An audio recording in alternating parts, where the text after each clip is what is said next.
కనబడ్డాయి ఏదో అంటున్నారు, కాపాడండి, ఆ పాప ఏడుస్తూ కనిపించిందని కూడా ఫస్ట్లో అన్నారు. అది ఏం జరిగింది అసలు అప్పుడు సార్ అమ్మాయి మొదట్లో? మనం ఊహో తెలియదు సార్, నిజంగా వినిపించింది.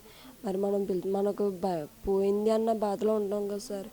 పలకడం మాకు అమ్మాయి పిలిచినట్టు పలికినట్టు ఏడ్చినట్టు శబ్దాలు వినిపించి, మరి మా ఊహో తెలీదు. ఆ అమ్మాయి నిజంగా అలా అనిపిస్తుంది నీకు? అనిపించింది సార్. ఉమ్. అనిపించడం అంటే అనిపించింది. మరి నిజంగా పలికిందో లేదంటే నా ఊహో నీకు అలా అనిపించేది? అనిపించింది.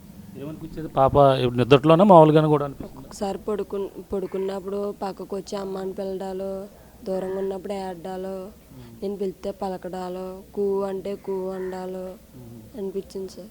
నీ జ్ఞాపకాలు అలా. నా జ్ఞాపకాలు సార్.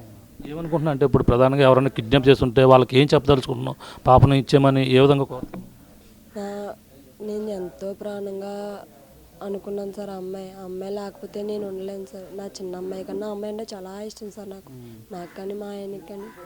ఎవరి దగ్గరున్నా దయచేసి మా అమ్మాయిని మాకు అప్పచెప్తారు, కడుపు కోతలాగా పెట్టకూడదు, దయచేసి నా అందరిని దయించి మా పాపని మాకు అప్పచెప్తారు, నా దయించి ఒక దేవతలా దేవుళ్ళా అనుకొని నా పాపని నాకు అప్పచెప్పేస్తారు అనుకున్నాం సార్.